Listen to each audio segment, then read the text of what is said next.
everyone. Has the time change kicking your butt too? We also got a stomach flu here. It's a mess. And this episode is a bit of a mess. So, season 14, episode 11, an extra special episode. And I promised I would do a longer review when we eliminated someone. We did eliminate someone, but how do we talk about an episode that was just lip syncs? And I feel like we had this, I think that they did this in the, I want to call it the Last Chance Kitchen, because it's the Top Chef thing, but it's not. From All Stars, and they're like, oh, we need to do this season. Something I haven't seen anyone talk about on Twitter, or I've only watched one video so far, is the fact that this didn't come out of nowhere. They didn't randomly say, man, this episode's really bad, who are we going to get rid of? Wait a second, I have an idea.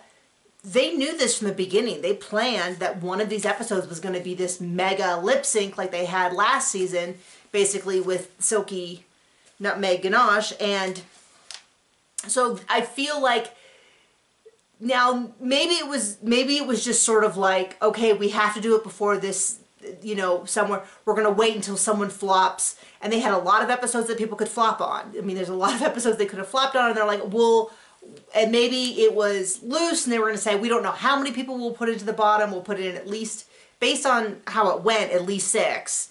But because of the method, they could have done more, because they could have had more of these 3-person lip syncs. They could have had more lip syncs, but probably not. Maybe they could have done less. They could have had one less and it wouldn't have been any different. Maybe they could have done even fewer and stretched it out. But I just kind of felt like nothing happened this episode. But anyway, my point being that I kind of like go, you know, like this makes more sense when I was saying last week that the judging didn't, like I didn't think everyone was that bad. Everyone needed to be in the bottom. This was not an acting challenge where one entire team flopped and everyone forgot their lines. Anyway, Di is mad. Di's going to say, no offense, but you should have gone home. No offense, but you're really bad at this. No offense. And I know some people are like, oh, I love her so much. I'm so glad she speaks her mind. I don't hate her. I just don't think this is like good. And so I was kind of glad that she got called out on a little bit. And I was really glad in Untucked when Anjiri was like, hey, I know that you're feeling that way, but maybe you don't need to vocalize all of it, and the way you're vocalizing it is very much like you can say no offense, but it's offensive, so, you know, and I was kind of glad, and, you know, it's like, I get that everyone likes her, and so that was kind of the arguments, it's like, well, everyone likes her, so clearly, I don't know, they all seem kind of like nice people who, in general, are trying to kind of just mind their own business. Anyway, I admit, I was kind of shocked when they were de-dragging, because I was like, I didn't realize it was going to be a full episode. I thought they were going to, like, go right back on stage, do a lip sync, get rid of 2 or 3 of them, and then we were going to have a real episode. So when I found out the whole episode was just lip syncs, I was like, oh no. Because I promised I would kind of do a bigger recap, but I'm like, I don't know what to talk about. I personally am not a huge fan of lip syncs. I enjoy it as part of the show. I don't enjoy it as just a judging criteria. Like occasionally it comes in, like when Valentina didn't love it. I consider it to be like it can maybe swing the vote. So if you're like, they both did terrible, their outfits are both terrible, then we use the lip sync. But in general, and I think this is true in a lot of the judging, if someone really bombs it, I don't really feel like them doing slightly better to lip sync is something that saves them. And I feel like that's kind of how the show's done. There's sort of an unwritten rule that like, you can save 1 lip sync. The second lip sync, you have to be amazing. The third lip sync, you have to be outstanding. But you're not going to lip sync your way through a whole season, being the bottom every time. It's just kind of assumed that, like, you know, at some point we look at kind of track record in this. So when they started de-dragging, I was like, this is going to be, like, what's going on?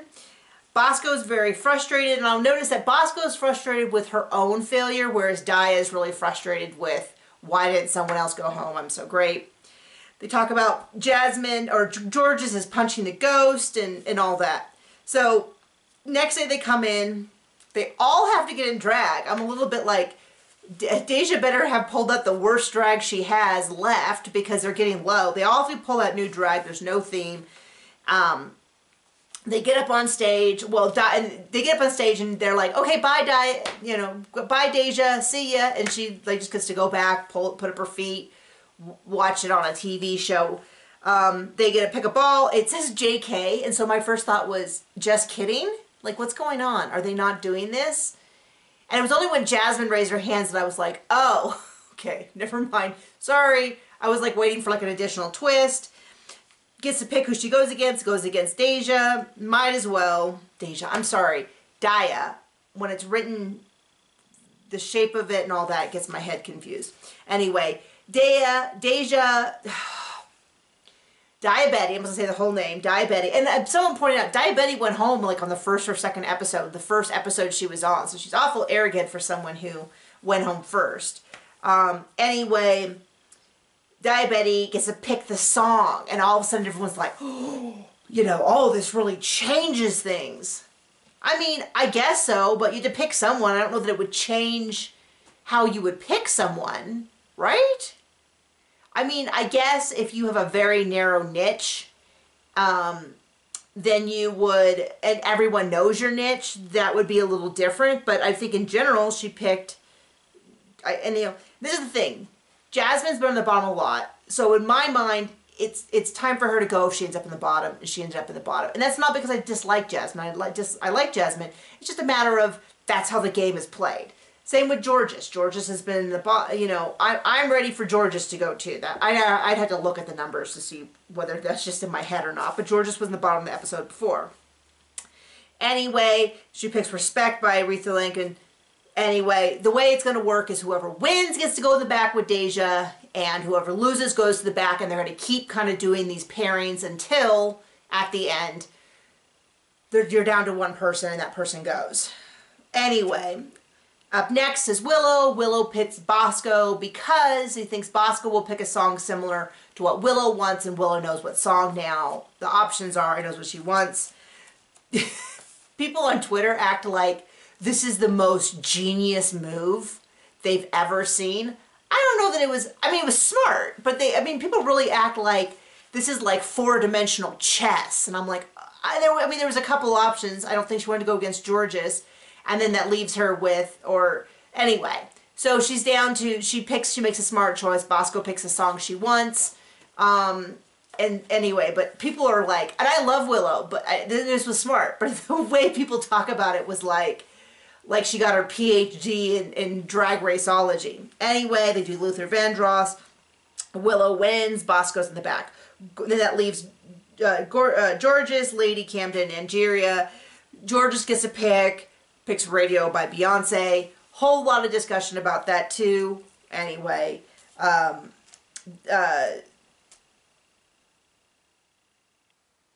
sorry, I'm looking at my notes. Anyway, we end up with Georges wins, so that ends up with Lady Camden, Angeria, Jasmine, and Bosco in the back. Continue on. Lady Camden is picked, gets to pick Bosco. Bosco picks En Vogue. Lady Camden wins. Angeria against Jasmine. Angeria wins. Now we're down to Jasmine and Bosco. And Bosco wins and Jasmine goes home. Not sure how to stretch out the rest of this. In terms of the lip syncs, they were fine. Lip syncing has never been my favorite part of the show.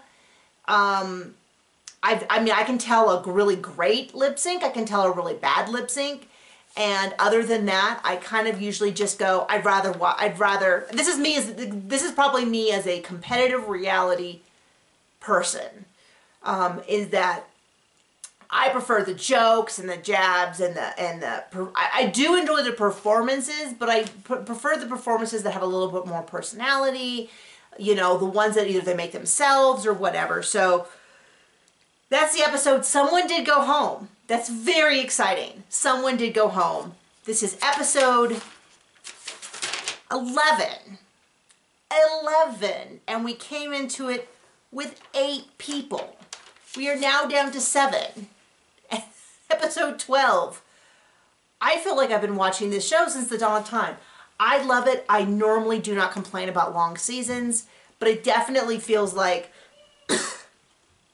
it's stalling out in terms of momentum.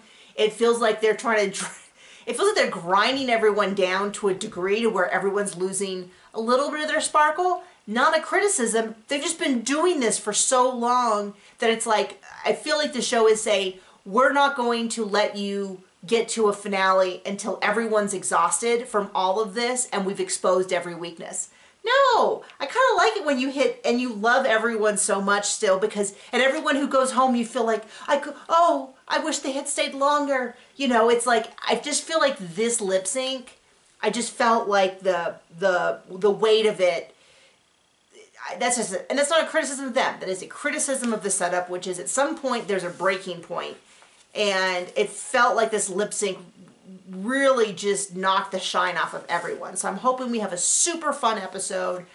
I would like to see, we need to see people go home, and at some point we're going to run into that golden ticket, and then we're going to have another episode with no one go home, unless they do a double elimination and somebody stays because they have it. That I would like to see. Well, I guess at this point you can't do a triple because that's almost everyone, but anyway, that's just my opinion. Were you a big fan of this? Did you love the mega lip syncs? I wasn't a fan of it. Silky did amazing in her mega episode, but I still didn't enjoy it as much as, and they feel like longer to me. And then also shorter because when you go, what happened? Anyway, that's just my opinion. Anyway, I'll see you guys next week.